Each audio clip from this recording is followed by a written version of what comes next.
کیا ذوالفقار علی بھٹو نے 3 شادیاں کی تھیں؟ بھٹو نے نصرت بھٹو سے پہلی شادی چھپائی تھی۔ نصرت بھٹو سے محبت کی داستان۔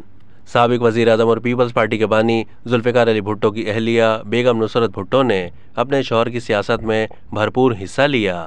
جمہوریت کے لیے ان کی بے مثال جدوجہد کی بدولت انہیں مادر جمہوریت کا لقب دیا گیا۔ لیکن ایرانی خاندان سے تعلق رکھنے والی بیگم نصرت اور ذوالفقار علی بھٹو کی محبت کا آغاز کیسے ہوا؟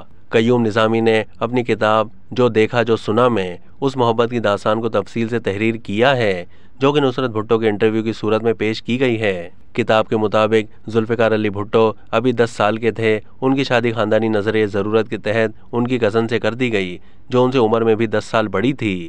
بھٹو کے انکل سردار احمد خان بڑے زمیندار تھے اور ان کا بیٹا نہیں تھا۔ بھٹو کی کزن سے شادی کا بڑا مقصد یہ تھا کہ زمینیں بھٹو خاندان کی ملکیت رہیں۔ نصرت بھٹو نے بتایا کہ میرے خاندان کا تعلق ایران سے ہے۔ میرے والدین کاروبار کے لیے ہندوستان منتقل ہو گئے اور بغداد سوپ کے نام سے صابن بنانے کی انڈسٹری لگا لی۔ میرے والد خام مال خریدنے کے لیے اکثر کراچی آیا کرتے تھے۔ بچپن میں جب ہم ممبئی میں رہائش پذیر تھے تو ہم پہاڑی تفریح گاہ کھنڈالہ جایا کرتے تھے۔ وہاں پر ہمارا چھوٹا سا گھر تھا۔ میں نے بھٹو کو پہلی مرتبہ پہاڑی تفریح گاہ کھنڈالہ میں دیکھا۔ اس وقت میں 11 سال کی تھی۔ ہم چہل قدمی کر رہے تھے۔ بھٹو کی فیملی بھی وہاں سیر کے لیے آئی ہوئی تھی۔ ہم 3 لڑکیاں تھیں۔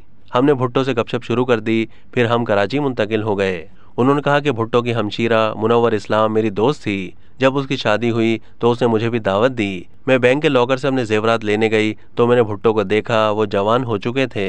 میں انہیں پہچان نہیں سکی۔ ان کی والدہ نے تعارف کروایا۔ جوان ہونے پر یہ ہماری پہلی ملاقات تھی۔ بھٹو نے مجھے زیادہ متاثر نہیں کیا۔ شادی کی تقریبات میں ہماری ملاقاتیں ہوتی رہیں۔ بھٹو مزید تعلیم کے لیے ایک بار پھر امریکہ چلے گئے۔ نصرت بھٹو نے بتایا کہ کچھ عرصے کے بعد بھٹو کا دوست امریکہ سے آیا اور مجھے زلفی کا سلام دیا۔ زلفی کا نام میرے ذہن میں نہیں آیا۔ ان کے دوست نے واپس امریکہ جا کر بھٹو سے کہا، تم نصرت کو سلام بھیجتے ہو اور وہ تمہیں جانتی تک نہیں ہے۔ بھٹو 2 سال کے بعد امریکہ سے واپس آئے اور ایک دوست کی سالگرہ پر ہماری ملاقات ہوئی۔ بھٹو میرے پاس آئے اور کہا کہ کیا میں آپ سے اپنا تعارف کرواؤں؟ میں نے کہا تعارف کی ضرورت نہیں ہے، مجھے اپنی غلطی کا احساس ہو رہا تھا۔ ہم بعد میں مختلف دعوتوں میں ملتے رہے۔ نصرت بھٹو کے مطابق بھٹو نے 1951 میں شادی کی تجویز رکھی اور ہماری شادی ہو گئی۔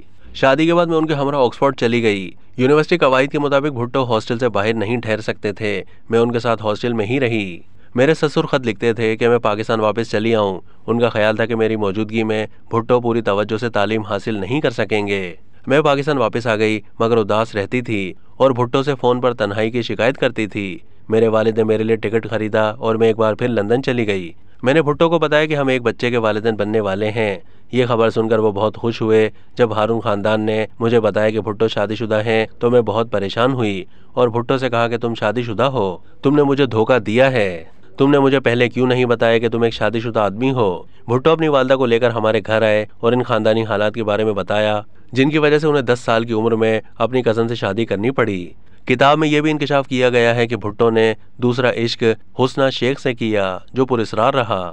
مصنف کے مطابق وزیر اعلیٰ پنجاب کے سابق مشیر سید آصف ہاشمی نے بتایا ہے کہ بھٹو نے حسنہ شیخ سے شادی کر لی تھی۔ ان کا خفیہ نکاح مولانا کوثر نیازی نے پڑھایا تھا۔ ملک غلام مصطفیٰ کھر اس خاموش اور خفیہ عشق سے پوری طرح آگاہ تھے۔ سیاسی اور خاندانی مصلحتوں کی وجہ سے بھٹو کی تیسری شادی عوام کی نظروں سے اوجھل رہی۔ اب تک کے لیے اتنا ہی۔ مزید معلومات کے لیے ڈیلی جنگ کے یوٹیوب چینل کو سبسکرائب کیجیے۔